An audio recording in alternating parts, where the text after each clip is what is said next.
에베소서 1장 1절 2절입니다. 같이 시작.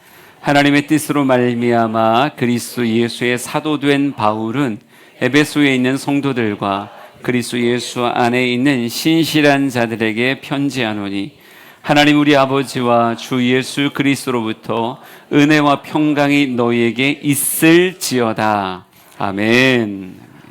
오늘부터 우리 주중 예배 시간에는 에베소서라고 하는 성경을 좀 자세히 볼 생각입니다.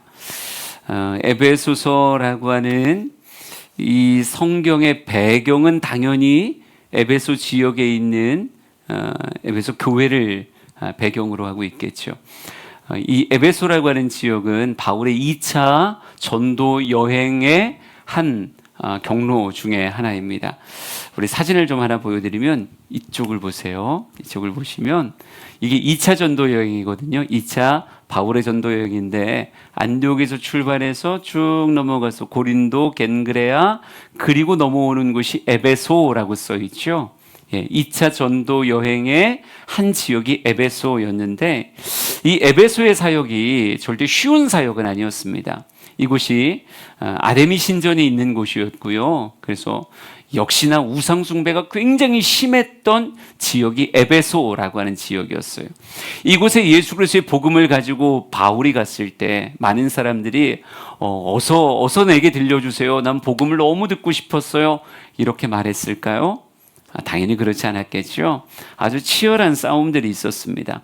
사도행전 19장에는 이 에베소 지역에서 있었던 바울의 전도의 모습을 기록하고 있는데요. 특별히 26절, 27절, 28절 세 절의 말씀을 같이 볼 거예요.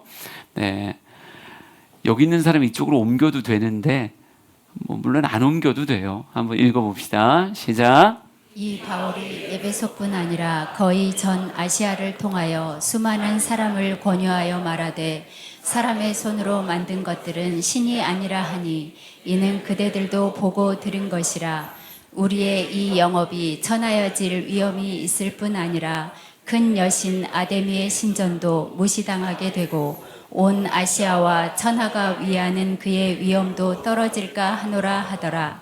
그들이 이 말을 듣고 분노가 가득하여 외쳐 이르되 크다 에베소 사람의 아데미여 하니. 아멘. 바울이 아데미 여신과 그의 신전과 그 신전을 작은 모형으로 만들어서 파는 사람들의 모습을 보면서 우상은 다 헛된 것이다 라고 하는 것을 굉장히 용감하게 외쳤습니다. 바울의 외침이 거듭될수록요, 이 아데미, 특별히 이 아데미 여신과 연관되어진 일들과 또 그것을 섬기던 사람들에게는 이것이 공격같이 느껴졌겠죠. 그러기에 성경에 보면 분노가 가득하여 외쳤다는 거예요. 크다 에베소 사람의 아데미요 라고 이렇게 외치며 이 에베소 지역에 큰 소란이 일어나는 장면을 성경은 기록하고 있어요. 그러니까 바울은 우상 숭배다라고 외치며 참된 하나님의 복음을 증거하길 원했다고요. 여러분, 사람들은요 하나님의 자리가 비어진 곳을 그냥 내버려 두는 게 아니라 거기다 허망한 우상을 세워놔요. 그리고 그 우상을 꽉 붙잡고 인생을 살아가려고 한다고요. 우상이 헛된 것인데도 불구하고 마음을 우상에게다 놓고 이렇게 외치는 거죠. 크다 에베소 사람의 아데미요 이렇게 말하는 거예요. 그러니까 여러분, 수많은 사람들이 우리가 복음을 증거하는 것이 왜 어려운가? 한 사람 한 사람이 예수가 있어야 될 그 자리에 뭘 갖고 있기 때문에? 우상을 가지고 있기 때문에. 그리고 그것을 크다 나의 우상이요 라고 말하며 살아있지 않고 능력 있지 않고 참 허망한 것임에도 불구하고 그것을 붙잡고 살아가는 사람이 생각보다 많다는 거죠. 오늘 큐티한 사람들은요 우상에 관한 이야기들이 성경에 쭉 선포되는 것을 보았을 거예요. 갑자기 그 중에 한 절을 소개하고 싶었습니다. 44장 이사야 44장 9절이에요. 같이 읽어볼까요? 시작. 우상을 만드는 자는 다 허망하도다. 그들이 원하는 것들은 무익한 것이거늘 그들의 증인들은 보지도 못하며 알지도 못하니 그러므로 수치를 당하리라. 아멘. 네, 우상을 만드는 자 결국은 그 허망한 것으로 인해서 무엇을 당하게 될 것이다? 수치를 당하게 될 것이다 이렇게 말해요. 우상 숭배의 끝은 수치를 당하는 거예요. 우상은 결코 인생을 복줄 수 없습니다. 인생을 성공시킬 수 없어요. 인생에게 가치를 담아줄 수 없는 게 우상이에요. 진정한 삶을 빛나게 하고 가치 있게 하고 아름다운 성공의 길로 인도하는 건 만군의 여호와 하나님 한 분밖에 없습니다. 믿으시면 아멘. 하나님 한 분밖에 없음을 믿으시면 아멘. 우상은 다 허망한 것이요 반드시 우상을 쫓아가면 수치를 당하게 될 거예요. 그러기에 이 우상의 세력들이 무너져야 되는데 이 우상의 세력을 무너뜨리는 실제가 무엇인가? 에베소는 아데미 여신이 큰 것이다.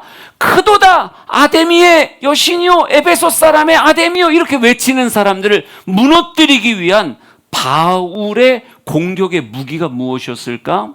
여러분, 사도행전 19장에는요.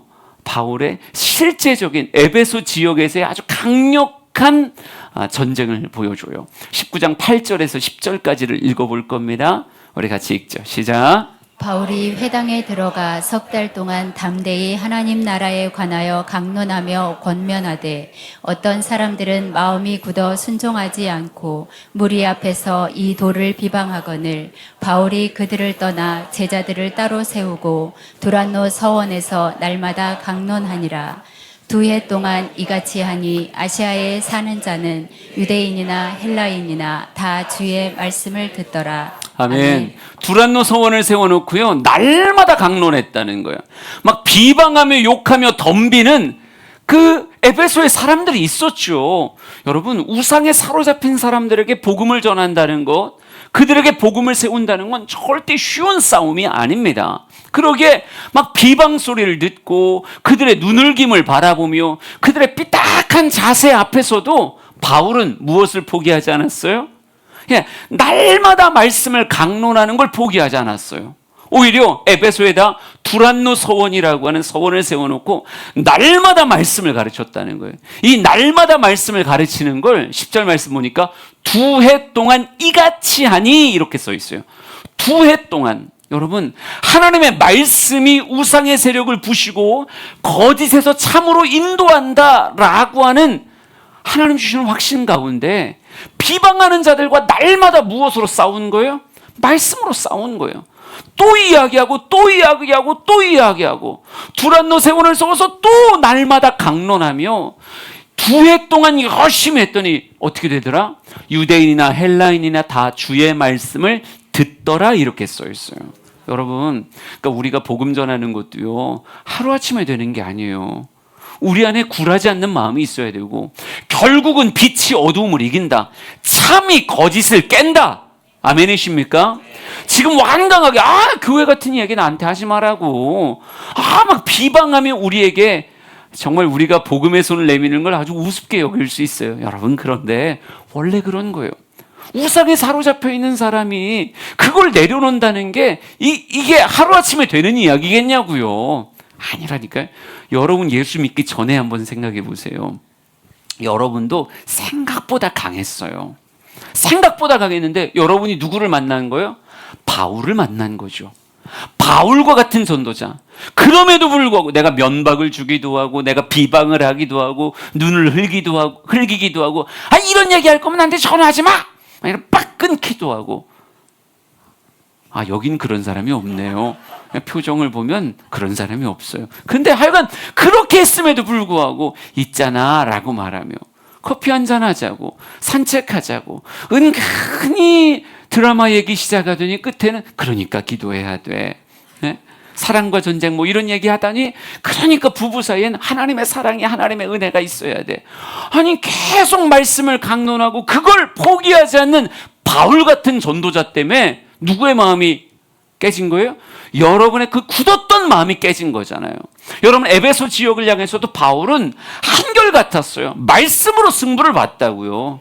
다른 게 아니라 날마다 말씀을 강론하고 2해 동안 열심히 그렇게 말씀으로 두들기니까 여러분 어떻게 됩니까? 그들이 들었대요. 듣고 조금만 더 볼까요?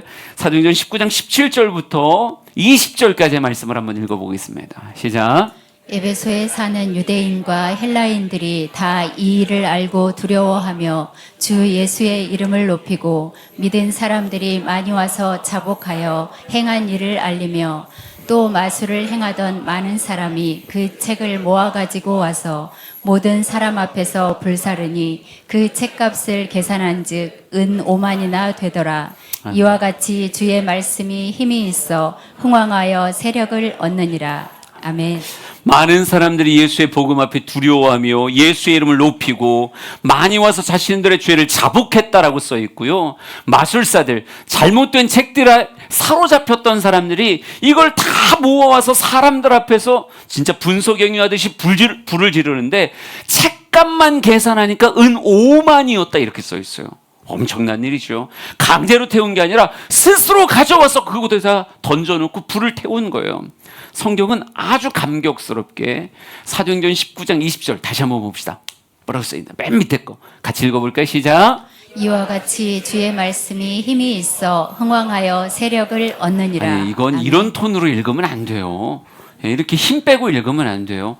힘을 줘서 얼마나 멋있는 말씀입니까? 다시 시작. 이와 같이 주의 말씀이 힘이 있어 흥왕하여 세력을 얻느니라. 아멘. 제가 예전에 핸드폰에다가 이렇게 써놨어요. 주말 힘흥세. 옛날 핸드폰 있잖아요. 거기 글씨 몇 글자 적을 수 있잖아요. 거기다가 주말 힘흥세 이렇게 써놓으니까 이게 무슨 암호문인지 사람들이 모르더라고요. 근데 제 마음 안에는 주의 말씀이 힘이 있어 흥왕하여 세력을 얻으니라. 이런 사역하고 싶더라고요. 주의 말씀으로 정말 견고한 바위 같았던 영혼들을 정말 말씀이 그 모습을 깨는 이런 일들. 여러분, 설교자로서 이거보다 가슴 벅찬 게 없어요. 전도자로서 이거보다 가슴 벅찬 게 없어요. 주의 말씀이 힘있고 흥왕하여 세력을 얻으며 우상의 본거지를 뒤집어 엎는 엄청난 역사를 눈으로 본다? 이거만큼 가슴 뿌듯하고 흥분되는 게 어디 있겠냐고요. 여러분, 이런 사역을 어디서 경험했다? 에베소에서 경험했어요. 바울에게 한 지역이 다 의미가 있겠지만 그래도 이렇게 아름다운 열매들, 은 5만이나 되는 책들을 놓고 불을 태우는 이런 일들, 사람들이 막 손을 들고 자복하며 회개하는 이런 일들, 말씀이 결국은 이기는구나, 결국 말씀이 승리하는구나 라고 하는 걸 보여줬던 이 에베소의 사역이 바울에게 얼마나 강렬했을까요? 이곳에서 한 3년여를 열심히 목회했던 바울이 후임자를 세우고 여전한 복음 전도의 길로 다시 예루살렘으로 가게 되죠. 그곳에서 역시 복음 전하다가 로마에게 잡히게 됩니다. 그러니까 잡혔을 때 바울은 로마의 시민권이 있었잖아요. 그래서 가이사에게 재판받겠다. 이것 때문에 이제 배에 태워져서 이제 로마로 압송되어지는 과정입니다. 그래서 로마로 압송되어져서 재판의 과정 속에 옥에 갇히게 되는데, 옥에 갇혀서도 이 바울에게 있어서 마음 안에 사라지지 않는 지명이 어디였냐? 그게 에베소였어요. 정말 하나님의 말씀이 힘있고 흥왕하여 세력을 얻었던 이곳의 불이 혹여나 꺼지면 어떡할까? 혹여나 첫사랑을 잃어버리면 어떡할까? 여러분, 그 마음으로 인해서 자신이 감옥에 갇혀서 자신의 생명을 보장할 수 없는 그런 처지임에도 불구하고 감옥에서 붓을 들기 시작하고 서신을 쓰기 시작합니다. 그게 옥중서신이라고 불리우는 성경인데요. 총 신약에 4권이 나와 있어요. 4글자 성경들은 마테마가, 누가, 요한 이런 거 말고요. 에베소서, 빌립보서, 빌레몬서, 골로새서, 이 4권의 성경이 로마의 감옥에서 쓰여졌던 옥중서신이라고 하는 성경입니다. 여러분, 누구를 떠올렸던 거예요?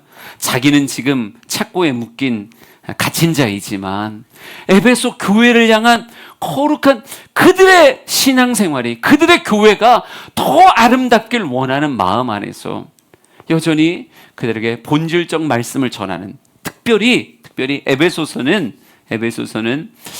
우리 신학생들이나 목회자들에게 뭐라고 알고 있냐면요, 에베소서 교회론이라고 말해요. 교회는 과연 어떤 모습이 되어야 되는가라고 하는 것을 가르쳐주는 참 신앙의 정수가 담긴 그런 서신을 남기게 되어집니다. 그래서 저는 오늘 여러분과 같이 이 바울의 이야기를 통해서 정말 교회라고 하는 것이 어떤 것인가, 이 에베소서 그거 옥중서신에서 남겼던 그 한 구절 한 구절을 쭉 살펴보면서 나의 교회됨은 혹 어떤가, 우리 주양교회는 어떤 교회가 되어야 되는가라고 하는 바울의 메시지를 우리의 가슴에 새길 수 있었으면 좋겠어요. 그 첫 출발을 에베소서 1장 1절 2절로 출발해 보려고 합니다. 우리 다 같이 한 목소리로 한번 읽어보겠습니다. 시작. 하나님의 뜻으로 말미암아 그리스도 예수의 사도된 바울은 에베소에 있는 성도들과 그리스도 예수 안에 있는 신실한 자들에게 편지하노니, 하나님 우리 아버지와 주 예수 그리스도로부터 은혜와 평강이 너희에게 있을지어다. 아멘. 네. 첫 시작을 이제 누구에게 이 서신이 갈 것인가라고 하는 수신자를 밝히고 있는데요. 에베소서는 당연히 에베소에 있는 교회에게 서신을 보내는 거죠. 그런데 1절을 다시 한번 볼 거예요. 1절 뭐라고 써 있나 봅시다. 다시 시작. 하나님의 뜻으로 말미암아 그리스도 예수의 사도된 바울은 에베소에 있는 성도들과 그리스도 예수 안에 있는 신실한 자들에게 편지하노니, 이렇게 써 있어요. 여러분, 이 편지가 누구에게 찾아간 거냐면 에베소 교회에게 보낸 서신, 우리는 이렇게 알고 있는데, 에베소 교회라고 얘기했을 때 한 건물의 주소가 나오는 게 아니라 그냥 이렇게 써 있더라고요. 에베소에 있는 성도들과 그리스도 예수 안에 있는 신실한 자들에게 편지하노니, 이렇게 써 있어요. 우리가 에베소 교회라고 말하는 그 실체를 뭐라고 말한다고요? 에베소에 있는 성도, 그리스도 예수 안에 있는 신실한 자들이라고 말하며, 에베소 교회를 향한 편지가 건물로 날아가는 게 아니라 어디로 날아가고 있어요? 그곳에 있는 한 사람 한 사람의 성도에게 그 편지가 주어지고 있다라고 하는 사실을 먼저 새겨야 돼요. 먼저 얘기하고 싶은 게 뭐냐면, 바울은 그리스도인을 묘사할 때 두 가지의 단어로 묘사하더라고요. 첫 번째는 성도라고 하는 단어가 있고요. 또 하나는 신실한 자들이라고 하는 단어로 묘사하고 있어요. 이 성도, 신실한 자들이 결국 모여진 공동체가 뭔 거예요? 에베소 교회라고 이렇게 말할 수 있는 거죠. 그럴 때 이 성도라고 하는 단어와 신실한 자들이라고 하는 표현을 조금만 분해해서 보면, 이 성도라고 하는 말의 뜻은 이걸 헬라어로 표현했을 때는 이게 구별되다라고 하는 뜻을 가지고 있어요. 구별되다. 구별되었다라고 하는 건 누가 보시기에 구별된 거냐면, 어찌 보면 하나님의 시선 안에서 구별된 사람.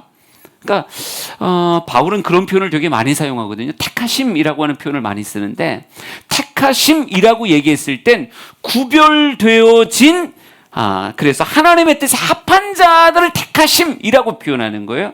그러면 구별되지 않은 사람에겐 택하심이라고 하는 단어가 들어갈 수가 없겠죠.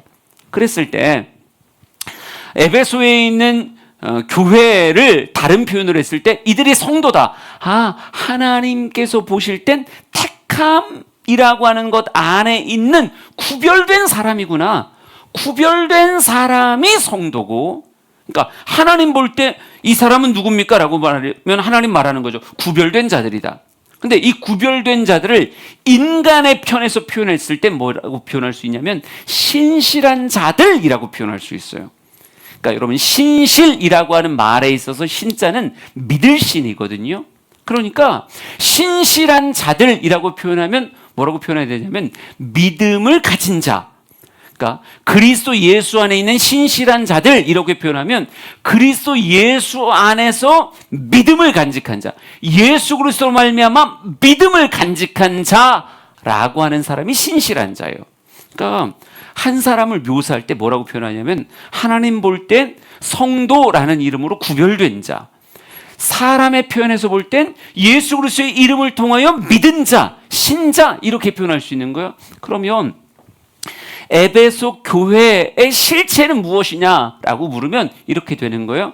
에베소에 살고 있는, 에베소 교회가 누구냐라고 물으면 에베소에 살고 있는 예수 그리스도를 믿음으로 말미암아 구별된 자들, 그들이 누구예요? 에베소 교회라고 말할 수 있는 거예요. 되게 뻔한 얘기를 뭔가 강조해서 하는 얘기 같지만 여러분 지금 여기 포커스는 뭐냐면 예수 그리스도를 믿음으로 구별된 에베소에 사는 사람들의 모임이 뭐구나, 그냥 에베소 교회의 실체구나. 어떤 건물의 모습이 아니라 예수 그리스도를 믿음으로 구별되어진 그런 성도의 무리, 그 공동체를 뭐라고 부르는구나. 진짜 에베소 교회의 본체라고 부르는구나. 그러니까 만약 그들이 한 건물 안에 모여 있다고 얘기하면 건물은 뭐예요? 교회의 그냥 외적인 껍데기일 뿐인 거지. 교회의 실체는 뭔 거예요? 그 안에서 예수 그리스도를 믿음으로 구별되어진 그런 사람 한 사람이 곧 뭐다? 곧 교회구나. 이렇게 말해야 되는 거예요. 그러니까 에베소서라고 하는 서신이 교회를 향해 출발했을 때 이 서신은 누구를, 건물을 찾아가는 게 아니고 집원을 찾아가는 게 아니고 누구를 찾아간다? 에베소에서 믿음을 가지고 구별된 삶을 살아가고 있는 그들 한 사람 한 사람을 찾아간다는 거예요. 교회라고 하는 것이 건물이 아니라 뭐구나? 예수 그리스도를 믿음으로 구별되어진 성도 그 자체가 뭐구나? 그게 교회구나. 교회라고 하는 건 어떤 건물 이전에, 건물은 그들이 모여있는 공간의 껍데기인 거지. 이 실체되는 성도가 없다면 교회는 교회일까? 교회가 아니에요. 실체가 없는, 성도가 없는 교회는 교회가 아닌 거예요. 그냥 구조물인 거고 그냥 껍데기인 거지. 교회라고 하는 것의 실체는 뭐다? 예수 그리스도를 믿음으로 구별되어진 그런 성도의 모임, 성도들의 모습이 뭐다? 그게 교회다. 그래서 여러분에게 이렇게 말하고 싶은 거예요. 교회라고 하는 건 믿음을 가진 신자들로 구별된 한 사람 한 사람이 그냥 교회구나. 그러면 주양교회는 누군 거예요?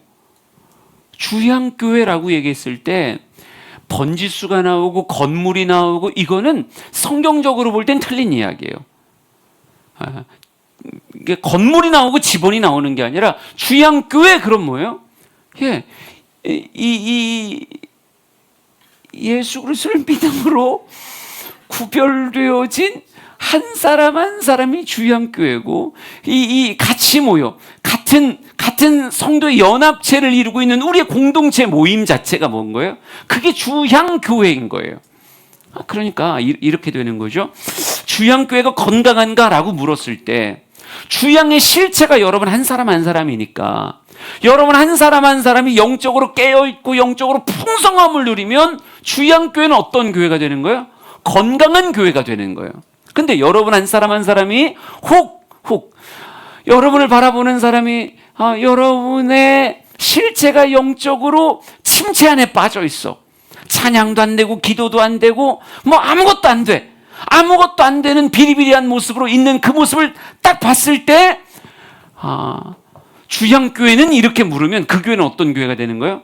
심히 병약한 교회예요. 곧 무너지면 안 되지만 무너질 수도 있는 위태로운 교회가 될 수 있는 거죠. 그러니까 주양교회는 여러분이 살아가는 삶의 자리에서 얼마든지 건강하다 표현될 수도 있고 굉장히 위태한 교회라고도 표현될 수 있는 거예요. 심지어 두 사람이 함께 주양이라고 하는 이름으로 있을 때 이 사람을 바라보면 정말 건강한 교회이기도 하지만 이 사람을 바라볼 땐 정말 위태하고 어려움 가운데 있는 교회의 모습이 될 수도 있다는 거예요. 왜? 한 사람 한 사람이 주양교회요, 한 사람 한 사람의 영적인 건강도가 실제 뭐를 표현하는, 주양교회를 표현하는 어떤 기준점이 된다는 거죠. 그러니까 표현은 되게 이상하지만 교회라고 해서 하나로 점수가 딱 나올 수가 없어요. 이미 주양교회라고 하는 것이 예수 그리스도를 믿음으로 구별된 성도들의 집합체이기 때문에 한 사람 한 사람이 주양교회고 한 사람 한 사람의 영적인 건강도가 그 주양교회의 건강함을 드러내는 실체가 돼요. 그러니까 여러분 목욕탕 가면 무슨 탕이 있어요? 온탕도 있고 열탕도 있고 냉탕도 있고 그러죠. 예, 요런 목욕탕의 모습이 실제 교회의 모습이라니까요. 교회라고 얘기했을 때 어떤 사람은 야, 주양교회 큰일 났어라고 말하는 이유는 뭐 때문이에요? 차디차게 식어진 한 사람을 바라보며 그 사람이 주양교회 교인이라고 말하는데 그 사람의 영적인 상태가 너무 차가우면 주양교회는 그 사람을 통해서 뭐라고 표현되는 거예요? 참 위험하고 위태한 교회로 표현되어지는 거예요. 근데 반대로 되게 따뜻하고 온화하고 뭐 이런 온탕의 모습이라고 한다면 야, 주양교회 괜찮은데? 예, 심지어 어떤 사람을 통해서 열탕같이 아주 뜨거운 모습을 보여주면 와, 주양교회 어마어마한데? 이렇게 표현될 수 있는 거예요. 그러니까 각인각색의 사람이 세상에 나가서 주양교회의 모습을 보여주는데 무엇을 통해? 여러분의 신앙생활의 모습을 통해서 주양교회가 건강하기도 하고 건강하지도 않기도 한 그런 모습을 보여주고 있다는 거죠. 근데 나는 오늘 여러분에게 이렇게 물어보고 싶은 거예요. 그러면 나라고 하는 사람을 통해선 주양교회가 나의 가족에게, 나의 친구들에게, 나를 바라보고 있는 내 곁을 둘러싼 사람들에게 과연 주양교회는 어떤 모습으로 묘사되고 있는가? 교회라고 하는 실체는 건물도 아니고 인테리어도 아니고 공간도 아니고 그 교회가 자랑하는 스피커나 어떤 시스템의 모습이 아니고 한 사람 한 사람이 주양교회인데 과연 나를 통해 느끼는 주양교회의 모습은 어떤 모습으로 묘사되는가? 내가 주양교회인데 누군가 보러 볼 때 주양교회 너무너무 위태한데 참 근심으로 인해서 나 주양교회 생각하면 너무너무 가슴이 아프다. 이런 모습으로 주양교회가 드러나고 있는지 아니면 야, 주양교회는 진짜 건강한데 영적으로 깨어있어. 너무너무 강력해. 나도 주양교회 가서 예배 한번 드려보고 싶어. 이런 모습으로 묘사가 되어지는가? 에베소서에는요 이런 표현이 있어요. 2장 20절부터 22절까지를 한번 읽어볼 거예요. 20절부터 22절 시작. 너희는 사도들과 선지자들의 터 위에 세우심을 입은 자라. 그리스도 예수께서 친히 모퉁이 돌이 되셨느니라. 그의 안에서 건물마다 서로 연결하여 주 안에서 성전이 되어가고 너희도 성령 안에서 하나님이 거하실 처소가 되기 위하여 그리스도 예수 안에서 함께 지어져 가느니라. 아멘. 온전한 성령님을 담는 그리스도의 정말 하나님의 처소, 성령님이 거하실 처소가 되기 위해서 예수 그리스도 안에서 지어져 가고 있는 주양교회가 있고 어떤 주양교회는 멈춘 주양교회가 있고 어떤 주양교회는 쇠락해가는 주양교회가 있다는 거죠. 예. 우리가 지금 여기에 한 150명 앉아 있다고 얘기하면 150개의 주양교회가 있는 거예요. 함께 뭉쳐서 우리라고 하는 이름으로 주양교회를 이루기도 하지만 각 개개인이 다 주양교회이기도 하는 거예요.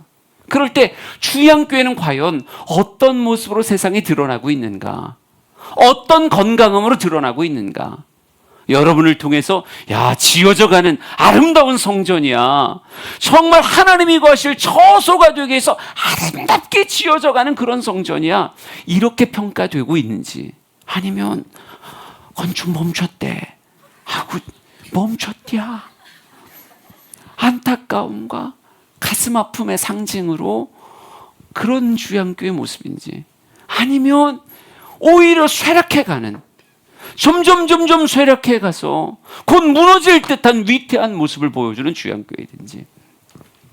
난 우리 주양교회가 진짜 좋은 교회였으면 좋겠어요.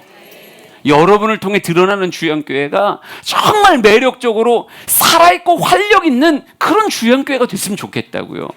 교회에 대한 평가가 아름다우려면 누가 아름다우면 되는 거예요?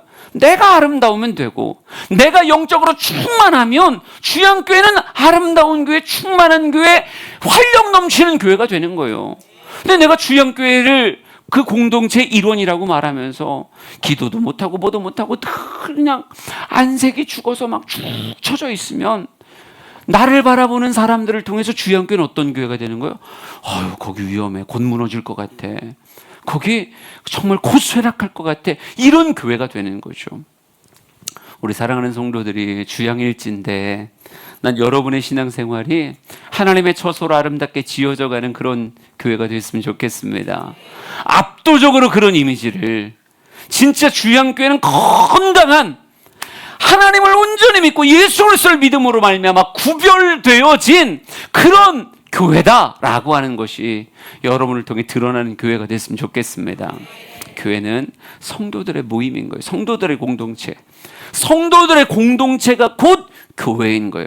주양교회는 건물이 아니라 누군 거예요? 우리 한 사람 한 사람이 주양교회인 거예요. 우리가 같이 모여있는 이 공동체가 주양교회인 거예요.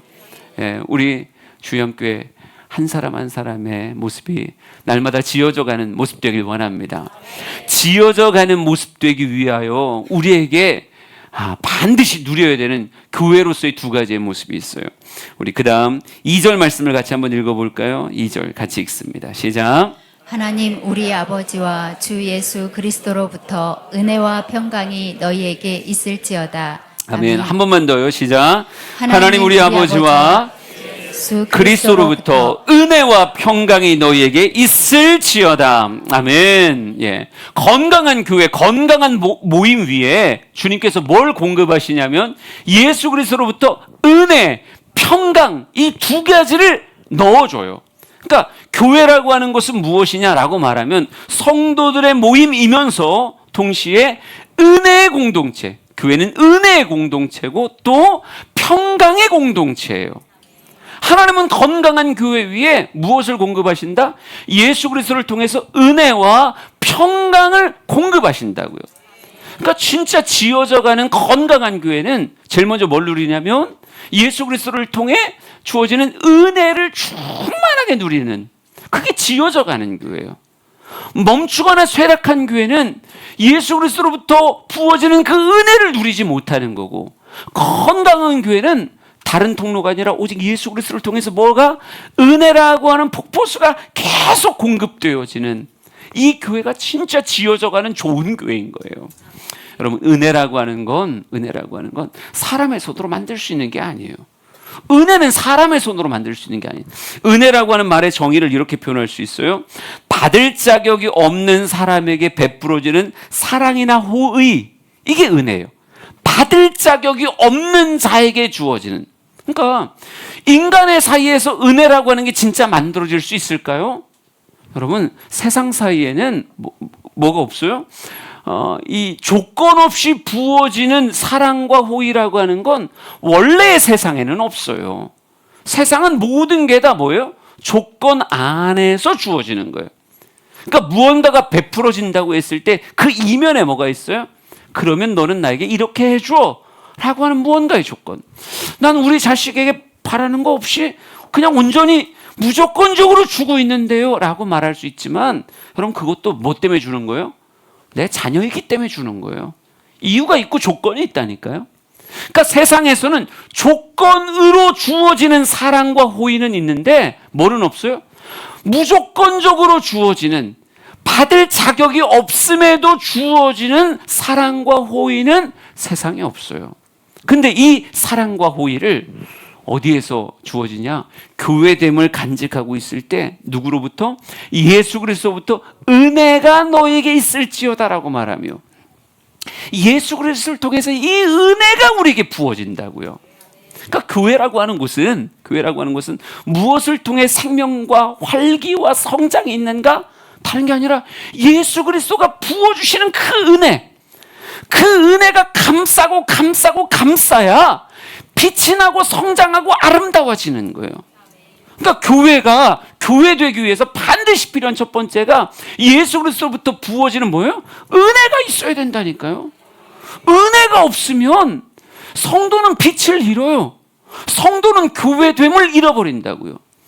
이름은 교회인데 뭐가 없는, 은혜가 없는 교회는 참 불쌍한 교회예요.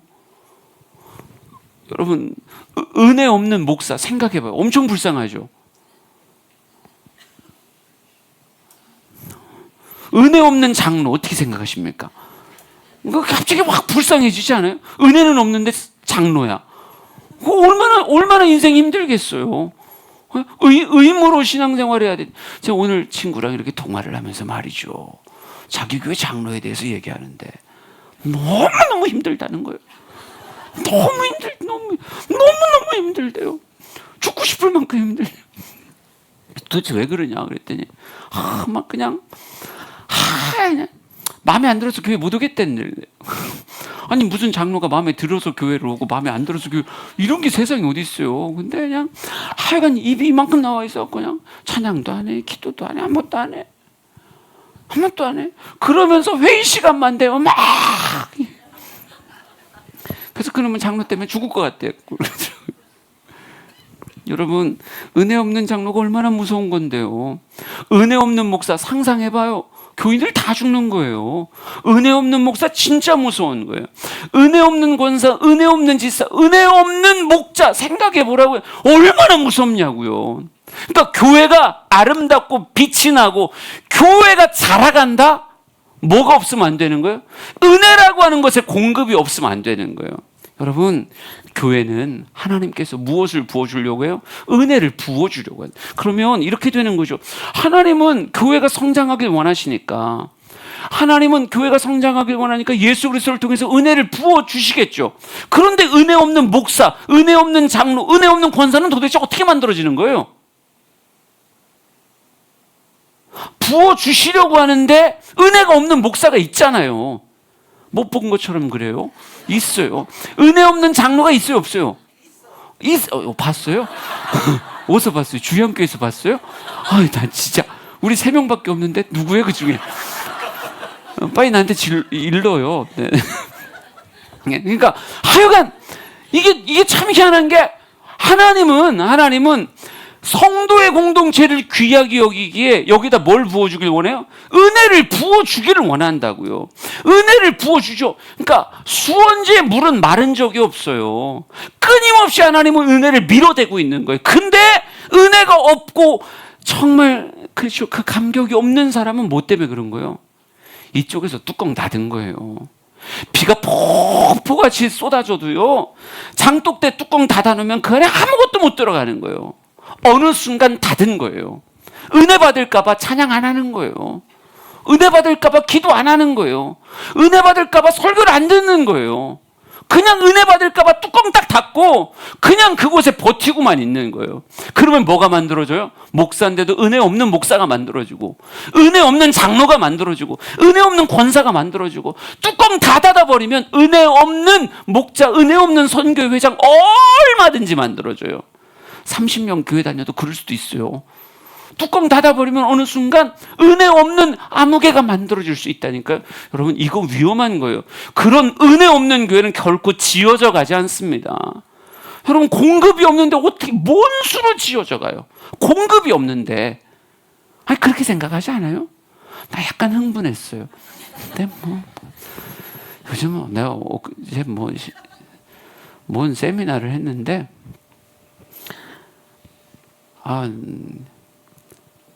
물론 열의 8은 되게 좋은 표정과 모습을 가지고 이렇게 적극적으로 은혜를 받고 이러는데, 한 20%가 날 자꾸 노려봐.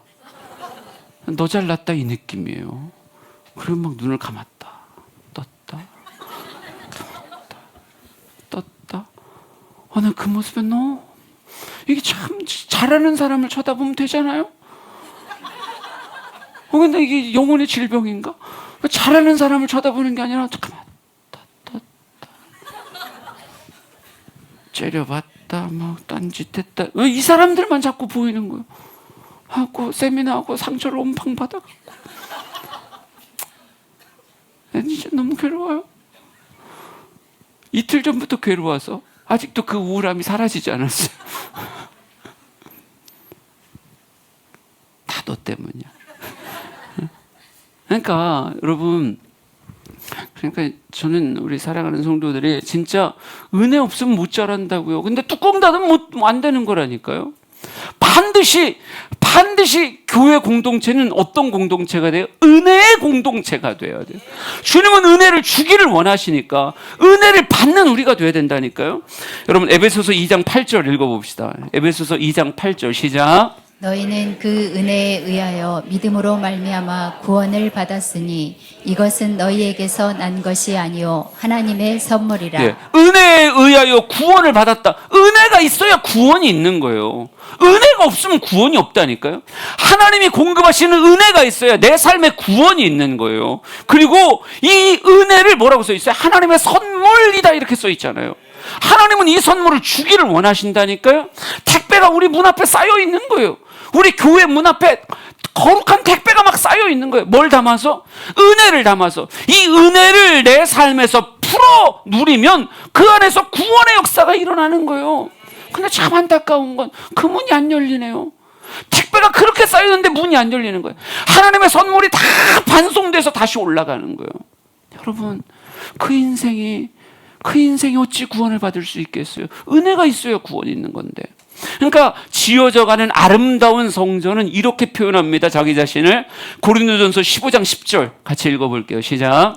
그러나 내가 나 된 것은 하나님의 은혜로 된 것이니 내게 주신 그의 은혜가 헛되지 아니하여 내가 모든 사도보다 더 많이 수고하였으나 내가 한 것이 아니요 오직 나와 함께 하신 하나님의 은혜로라. 아멘. 나의 나 된 것은 하나님의 무엇으로 되었다? 은혜로 되었다. 나의 나 된 것은 하나님의 은혜로 되었다. 그 은혜가 헛되지 아니하기에 부어진 그 은혜가 나를 만들어가는 거예요. 내가 나를 만드는 게 아니라 은혜가 나를 만들어가는 거예요. 은혜가 나를 빚어가는 거예요. 나 우리 사랑하는 성도들이 사도 바울 같은 이런 멋진 고백을 여러분의 삶에 남길 수 있었으면 좋겠습니다. 나의 나 된 것은 뭘로 된 것이다? 하나님의 은혜로 된 것이다. 아멘이십니까? 여러분, 지금 모습에 만족하지 않는 사람들은 전부 다 뭐예요? 전부 다 반송시킨 사람이에요. 예? 지금 내가 나의 모습에 만족하지 않는다? 다 은혜가 반송된 사람이에요. 은혜가 내 삶에 주어지고 계속 공급되고 있으면 그 은혜는 결코 헛되지 않아요. 뭐를 빚어가요? 나를 빚어가기 시작해요. 나를 빚어가기 시작해서 뭘 만들어요? 내 인생을 작품으로 만든다고요. 이 인생에 대한 정말 거룩한 자긍심이, 은혜를 받은 사람은요, 여러분, 아이들도 사랑 많이 받은 아이는 뭐예요? 두려움이 없어요. 세상에 대해서 마음껏 웃고 마음껏 누리고 자란다고요. 근데 사랑을 못 받은 아이는 여기저기 가서 눈치 보는 거예요. 눈치 보. 그러니까 왜 그래? 사랑 못 받아서 그래요. 여러분이 날 풍족하게 사랑해 줬으면 내가 가서 그렇게 의기소침해지고 그러지 않았을 거예요. 나 사랑을 못 받아서. 그러니까 사랑을 표현하시라고요. 목사님 힘내세요. 이렇게 얘기하라고요. 아니요. 굉장히 내게 불쌍해지고 있어요. 그러니까 은혜에 쌓인 사람, 은혜가 빚어가는 사람, 은혜 안에서 자라는 사람은 시편 118편 6절 7절 이렇게 되는 거예요. 같이 읽어봅시다. 같이 읽어봐요. 시작. 여호와는 내 편이시라 내가 두려워하지 아니하리니 사람이 내게 어찌할까. 여호와께서 내 편이 되사 나를 돕는 자들 중에 계시니. 다시 한번 더 크게 시작. 여호와는 내 편이시라 내가 두려워하지 아니하리니 사람이 내게 어찌할까. 여호와께서 내 편이 되사 나를 돕는 자들 중에 계시니. 아멘. 빛나요. 너 안 읽었잖아. 네가 안 읽으니까 옆도 안 읽고 앞도 안 읽고 대각선도 안 읽고 다 안 읽잖아. 그쪽은. 다 누구 때문이에요? 이름은 빛난데 안 빛나니까 문제인 거예요. 다시 크게. 여러분, 설교가 빨리 끝나길 원하신다면 빨리빨리 협조해 주시면 좋겠습니다. 약간 흥분 상태이기 때문에 잘하면 10시까지 할 수도 있어요. 미안하다. 누군가 나에게 아주 강력한 눈초리를 보냈어요. 빨리 안 끝내면 끝나버리겠다. 뭐 이런. 한 번만 더. 여호와는 내 편이시라. 난 이 말씀 너무 좋아하거든요. 같이 읽습니다. 시작. 여호와는 내 편이시라 내가 두려워하지 아니하리니 사람이 내게 어찌할까. 여호와께서 내 편이 되사 나를 돕는 자들 중에 계시니. 아멘. 아멘. 여호와는 내 편이시라. 은혜 받은 자의 삶의 자긍심의 표현이에요. 여호와는 내 편이시라. 하나님이 내게 있으면 뭐가 두려운 겁니까? 사람이 내게 어찌하겠습니까? 하나님의 은혜를 이길 수 있는 세상에 그 어떤 것은 없어요. 하나님의 은혜가 이깁니다. 하나님이 은혜 부어주시면 우리는 세상에서 이길 수 있는 거예요. 우리 사랑하는 성도들이 교회로서 은혜를 누리기를 원합니다. 여러분 한 사람 한 사람이 교회라면 여러분을 가장 아름답게 빛나게 만들 수 있고 단장할 수 있고 승리로 이끌어갈 수 있는 하나님의 은혜를 덧입기를 진심으로 축복합니다. 그래요. 교회는 은혜의 공동체고 또 성장하는 공동체의 또 하나의 특징은 뭐예요? 은혜와 평강이라고 써있죠. 평강, 평안, 평화 다 비슷한 거예요. 근심과 걱정이 사라지고 평안을 누리는 그 상태를 평화, 평강, 그렇게 표현하는 거예요. 그럴 때 여러분 이게 평화라고 하는 것이 모든 사람이 누리고자 하는 거지만 모든 사람이 누리는 건 아닙니다. 평화라고 하는 것을 누리기 위한 인간의 수고와 애씀이 얼마나 많은지 몰라요. 그런 모습에 박수 쳐주고 싶은 건 사실이에요. 하지만 그렇다고 해서 좋은 베개 사고 좋은 이불 사고 좋은 매트리스 사고 그렇다고 평안이 오는 거예요? 좋은 차 타면 평안이 오는 거예요? 그런 수고와 애씀을 무시하고 싶진 않지만요, 진짜 평화라고 하는 건 여러분 뭐와의 관계가 열려야 되냐? 여러분 로이드 존스 목사님이 이렇게 말했어요. 평화를 상실한 원인을 제대로 진단하지 못하면 진정한 평화를 누릴 수 없다. 그러니까 평화라고 하는 걸 누리기 위해서 수많은 사람들이 가장 큰 방법을 사용하는데 로이드 존스 목사님은 평화를 상실했던 진짜 이유를 찾지 못한다면 진정한 평화 누릴 수 없다 이렇게 말해요. 그러면 평화를 인간이 언제 상실했을까요? 언제 상실했어요? 그렇죠. 창세기 3장의 죄 때문에 상실한 거예요. 에덴은 평화의 동산이었어요. 에덴은 온전한 평화의 동산. 그런데 이 평화의 동산에 뭐가 들어왔어요? 죄라고 하는 것이 쑥 들어오고 난 다음에 하나님과 인간 사이가 죄로 인해서 깨졌죠. 온전한 화평과 평화를 누리던 하나님과 인간 사이가 깨졌고 아담과 하와의 돕는 배필에 사랑하는 뼈 중에 뼈 살 중에 살이라는 그 고백이 깨져버렸어요. 모든 평화가 깨진 게 뭐 때문이에요?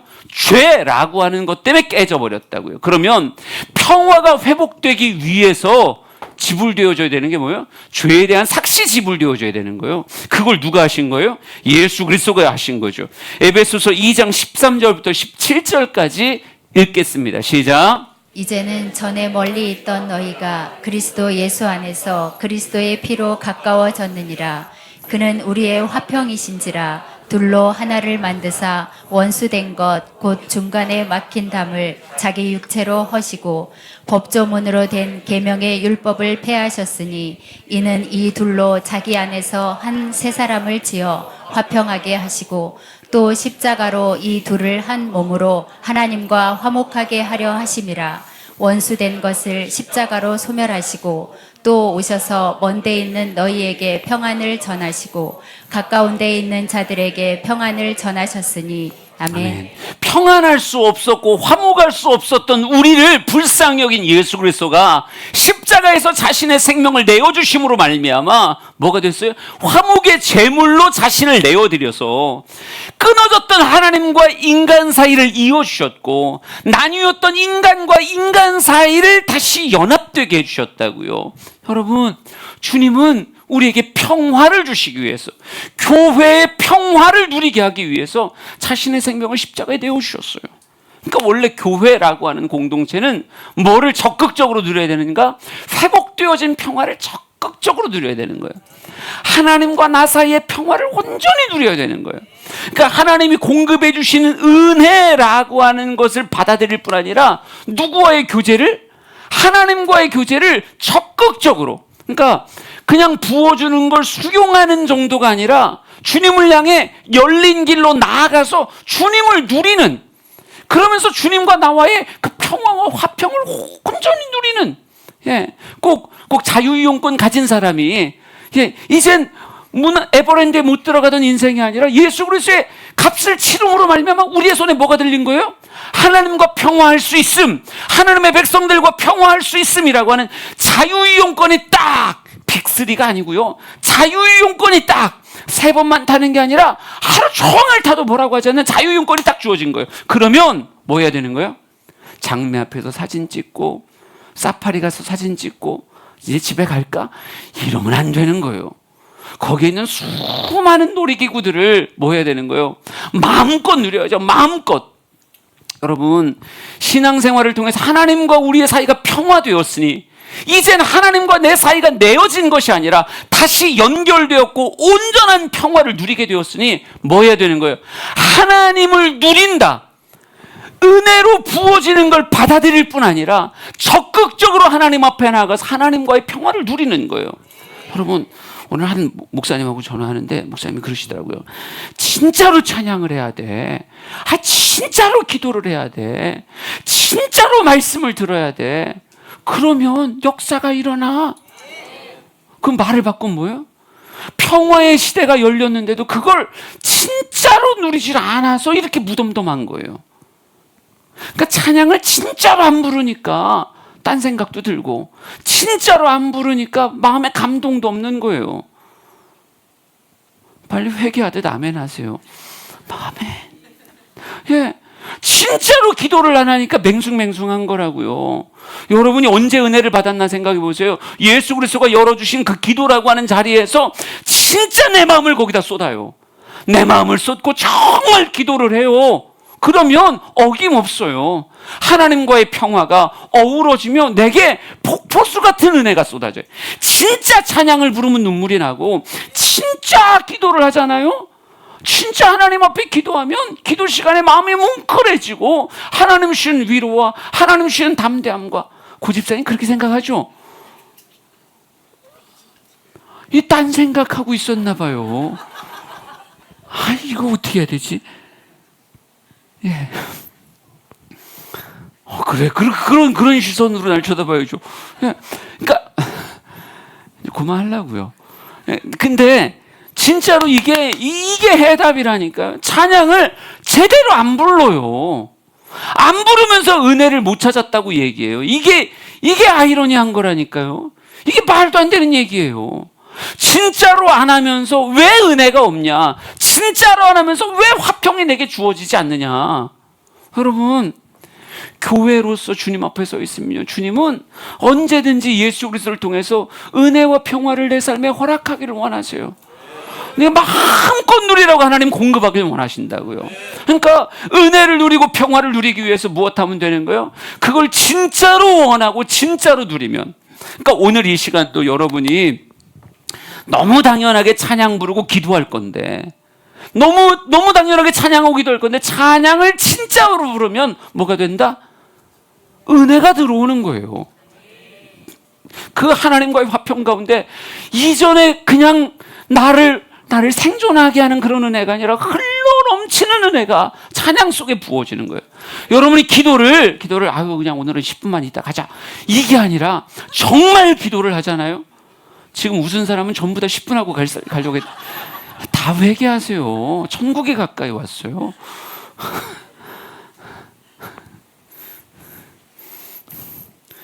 아이고. 은혜를 경험하지 못하는 건 기도를 안 해서 그래요. 자신 있게 말할 수 있어요. 말씀에 은혜가 없는 건 안 들어서 그래요. 듣는 척하고 안 들어서 그런 거예요. 진짜 들으면 하나님은 어김없어요. 그의 일하심은 새벽빛같이 일정해요. 이게 어김이 없어요. 우리 사랑하는 성도들이 오늘 교회됨을 마음껏 누릴 수 있기를 원합니다. 내가 교회라니까요. 하나님 나를 사랑하시고 나를 위해서 은혜와 평강을 내 삶에 부어주기를 원하세요. 오늘 주님 앞에 정말 찬양하고 기도할 때 은혜의 문이 열리고 정말 평강의 문이 열려서 교회다움이 회복되어지는, 그래서 지어져가는, 하나님의 처소로 나는 지어져가고 있습니다라고 하는 게 여러분의 간증되길 진심으로 축복합니다. 우리 찬양하고 주님 앞에 나아갈게요. 이런 교회가 되게 하소서라고 하는 찬양 부를 건데요, 우리 이 찬양 부르면서 진짜 마음 담아서, 하나님 주양교회라고 얘기했을 때 멀리 있는 거 생각하지 않게 하시고, 내가 주양교회인데, 내가 이런 교회, 내가 이런 모습 가지게 하소서. 우리 찬양에 도전받고요, 깊이 기도하는 시간 되길 원합니다. 고백합시다. 진정한 예배가 숨쉬는 교회, 주님이 주인 되시는 교회, 믿음의 기도가 쌓이는 교회, 최고의 찬양을 드리는 교회, 말씀이 살아 움직이는 교회, 성도의 사랑이 넘치는 교회, 섬김과 헌신이 기쁨이 되어 열매 맺는 아름다운 교회, 주님의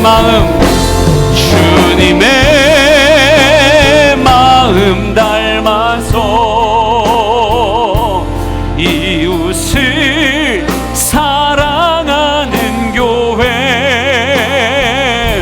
주님의 영광을 위해서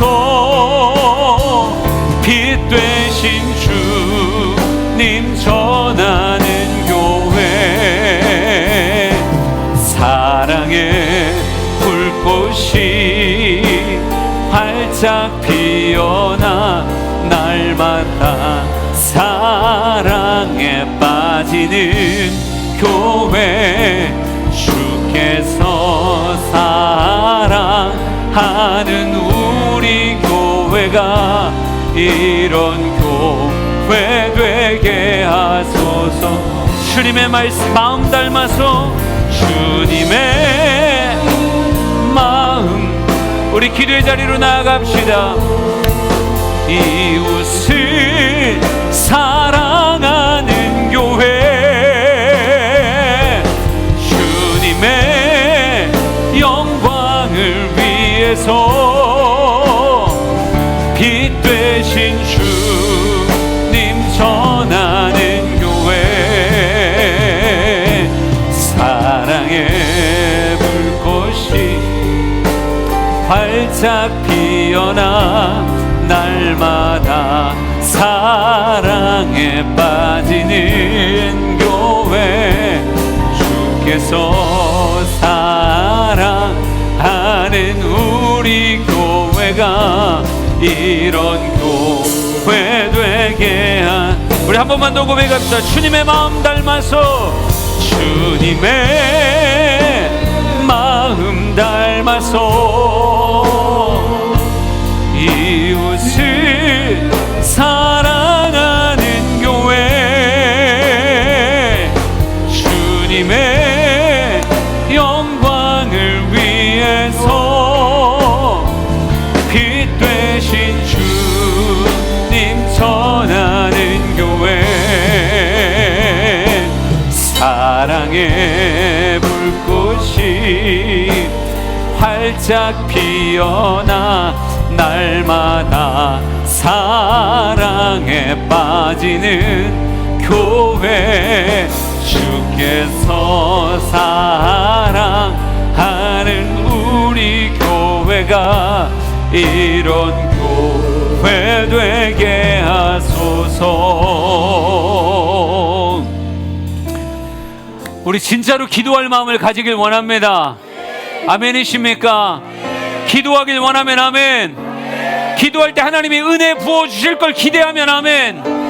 기도할 때 마음에 하나님의 평강이 부어질 걸 원하면 아멘. 하나님이 내 편이십니다. 하나님이 나를 살려주십니다. 하나님이 나를 회복시켜 주십니다. 하나님이 나를 아름답게 지어주실 것입니다.